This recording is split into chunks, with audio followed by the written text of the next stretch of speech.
नमस्कार, आप देख रहे हैं लोकल 7 न्यूज, आपके शहर की सबसे विश्वसनीय और तेज खबरें। मैं हूं आपके साथ प्रिया और आज हम आपको लेकर आए हैं आपके लिए आपके इलाके की बड़ी खबरें, एक्सक्लूसिव ग्राउंड रिपोर्ट्स और वो सारी बातें जो आपके लिए जानना जरूरी है। तो आइए नजर डालते हैं आज की इस खास खबर पर। नहीं चलेगा, नहीं चलेगा, नहीं चलेगा, नहीं चलेगा, और नारी किसी की नहीं चलेगी, नहीं चलेगी।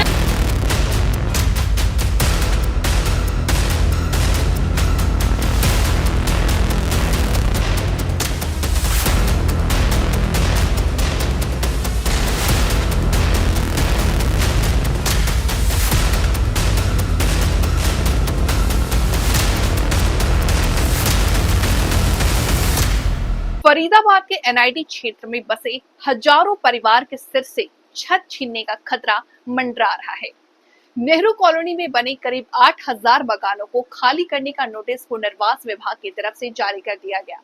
नोटिस के बाद यहाँ के लोग सड़कों पर उतर आए हैं और प्रशासन के फैसले का जोरदार विरोध कर रहे हैं। ये तस्वीरें हैं फरीदाबाद की नेहरू कॉलोनी की, जहां पुनर्वास विभाग ने करीब 8000 मकानों को खाली करने का नोटिस चस्पा कर दिया है।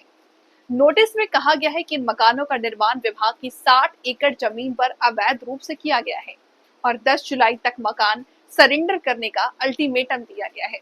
लोगों का कहना है वे यहाँ पिछले 50 सालों से रह रहे हैं। उनके पास बिजली बिल, आधार कार्ड, वोटर आईडी और राशन कार्ड जैसे सभी कागजात हैं।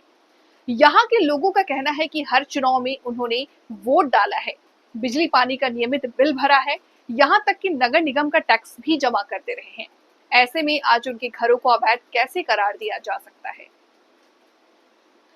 लोगों ने शहर के चौक से लेकर लघु सचिवालय तक विरोध प्रदर्शन किया है, लेकिन अभी तक कोई समाधान नहीं निकला। सूत्रों के मुताबिक इस इलाके में एलिवेटेड फ्लाईओवर बनाने की योजना है, जिसके लिए जमीन खाली कराई जा रही है। इस फ्लाईओवर से मेट्रो चौक से सैनिक कॉलोनी तक ट्रैफिक जाम से राहत मिलने की उम्मीद है। लेकिन सवाल ये उठता है कि क्या विकास के नाम पर हजारों लोगों को बेघर कर दिया जाएगा? इस पूरे मामले की गूंज मुख्यमंत्री हाउस तक पहुंच गई है।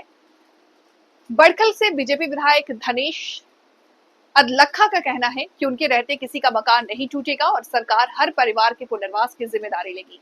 अब देखना होगा कि क्या फरीदाबाद की हजारों जिंदगियां अपने घर बचा पाएंगी या विकास के नाम पर ये बस्ती उजाड़ दी जाएगी। क्या नाम भाई आपका?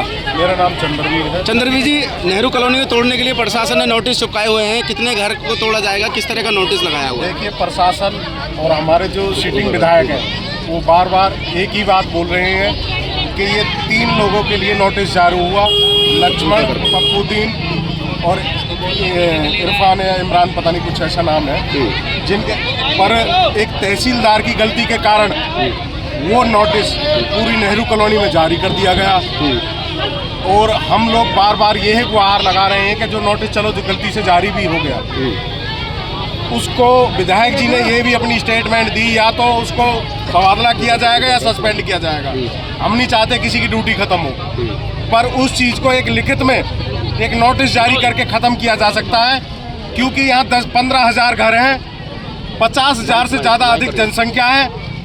किसी गरीब लोग हैं, किसी के घर में खाना नहीं बन रहा, सभी लोगों में आक्रोश है। और हम अपने स्थानीय जो सिटिंग विधायक हैं उनकी बात पर पूरा भरोसा करते हैं, पर हमारे सांसद महोदय जी ने जो अनंगपुर के लिए स्टेटमेंट दी थी और उसके बाद भी अनंगपुर में जो तोड़फोड़ हुई है उस चीज़ से हम लोग घबराए हुए हैं। पूरी नेहरू कॉलोनी डरी हुई है, भय का माहौल है। हमें किसी बात पे कोई भरोसा नहीं है, क्योंकि जब कृष्ण पाल जी की स्टेटमेंट फेल हो सकती है तो कुछ भी हो सकता है। बात करें सरकारी सुविधाओं की, यहाँ पे लोगों को सरकार की तरफ से कौन कौन सी मतलब राशन कार्ड किस तरह की सुविधाएं हैं? तो आप उन लोगों से बात करिए, आपने देखा भी होगा राशन कार्ड हमारे पास है। जिस समय चुनाव आते हैं उस समय इस कॉलोनी को क्यों नहीं नोटिस दिया जाता कि नेहरू कॉलोनी का व्यक्ति वोटिंग नहीं करेगा? क्या सिर्फ हम लोग वोट देने के लिए बने, यूज करने के लिए बने? हम लोगों की वोट ले ली, यूज हो गए, वो सांसद बन गए, विधायक बन गए, और आज हमको नकार दिया। अगर एक तहसीलदार की गलती है तो उसको लिखित में जारी क्यों नहीं किया जा रहा? हमारी सिर्फ और सिर्फ एक ही गुहार है। नाम है जो मेरा जी कुलदीप सिंह। कुलदीप जी, मतलब नेहरू कॉलोनी में सरकार ने नोटिस लगाए हैं तोड़ने के लिए, क्या कहेंगे, किस तरह का ये सरकार का ये नोटिस है? भैया इसके बारे में तो मैं यही कहना चाहूँगा कि यहाँ जो लोग रह रहे हैं ना, कोई 70 साल से रह रहा है, कोई 50 साल से रह रहा है, कोई 60 साल से रह रहा है, कोई 45 साल से, कोई 30 साल से। अब ये बेचारे कहाँ जाएंगे? ठीक है जी, हमारी तो एक ही मांग है, जिस अधिकारी ने ये नोटिस जारी किए है ना, तहसीलदार विजय कुमार, वही इसको लिखित में दे दे कि भाई मैं अपने आदेशों को वापस लेता हूँ। उससे नीचे हमारी गुंजाइश नहीं है भैया, उससे नीचे हमें भरोसा नहीं है, क्योंकि कृष्णपाल जी ने अड़ंगपुर में आश्वासन दिया, उसके बाद भी अड़ंगपुर में तोड़फोड़ हुई। वहाँ 2 बच्चे हैं, उन पर मुकदमा दर्ज हुआ है। 3 है ना? हाँ 3 है या 2 है, जो भी हैं, उन पर मुकदमा दर्ज हुआ है। तो कुल मिला के बात है, इन्हें बसाया जाए यहीं, हम खुद यहीं रहते हैं, ठीक है, उजाड़ा ना जाए। हमारे पास सारी तरह के प्रूफ हैं, जो नगर निगम में आज से 2011 में, और इतने पुराने प्रूफ हमें मिले हैं, लोगों ने दिए हैं, 60 साल पुराने, 53 साल पुराने, 65 साल पुराने, ये दिए उन्होंने हमें। इसको सभी को ठीक है जी, हमारे विधायक जी से भी और कृष्णपाल जी से भी वो है हमारी कि हमें यहीं बसे रहे। क्या नाम है आपका? मेरा नाम सौरभ वाल्मीकि है। सौरभ जी, नोटिस लगाया हुआ है पूरी नेहरू कॉलोनी को तोड़ने के लिए, क्या कहेंगे, कैसा नोटिस है? पत्रकार महोदय जी, नोटिस तहसीलदार विक्री जो कि सेक्टर 12 के हैं, उन्होंने 10 तारीख तक का बस्ती वालों को समय दिया कि भाई 10 तारीख तक आप अपना सामान खाली कर लें और अपना कब्जा आकर के जमा कराएं, ना तो 10 तारीख को आकर के हम अपनी कार्रवाई करेंगे। जिसके बाद बस्ती में कुछ ऐसे गरीब लोग थे जिन्होंने अपनी जीवन लीला भी समाप्त कर ली है इस भय के कारण। एक पूर्वांचली महिला थी, उसने इस भय से आकर के अपनी आत्महत्या कर ली। उसके बाद भी एक महिला है, उसने पॉइजन खा लिया, जिसकी अभी मीडिया में भी बाइट चल रही है। और मैं शासन प्रशासन से एक चीज़ कहना चाह रहा हूँ, और ये जो बात है, ये जितनी भी बस्ती है नेहरू कॉलोनी, ये औद्योगिक बड़ी बड़ी जो फैक्ट्रियां हैं सरमाएदारों की, उनको चलाने का काम करती है। मजदूर वर्ग यहाँ रह रहा है।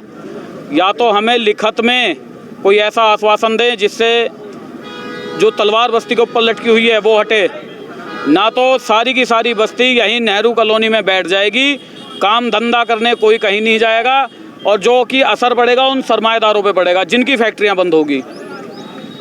या तो सरकार, प्रशासन, विधायक साहब से हमारा निवेदन है, विधायक साहब ने हमें आश्वासन भी दिया है, हम उनके आश्वासन पे चल भी रहे हैं, लेकिन भय है लोगों के अंदर कि आश्वासन माननीय कृष्णपाल गुर्जर ने भी दिया था अनंतपुर गांव का, फिर भी वहां तोड़फोड़ हुई, लोगों के खिलाफ मुकदमे भी दर्ज हुए।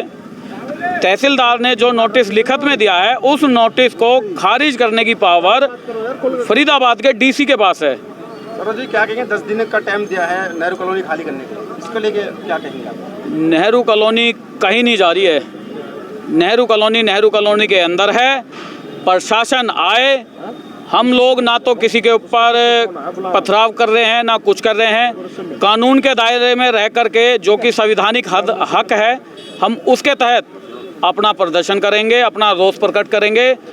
सड़कों पे लेटने का हम यहाँ काम करेंगे, बस्ती की ही सड़कों पर जेसीबी आए और तमाम बस्ती के लोगों के ऊपर जेसीबी चढ़ा करके कॉलोनी तोड़ के चली जाए। सालों से रह रहे हैं यहाँ पे? तकरीबन यहाँ 65 साल पुराने यहाँ लोग हैं।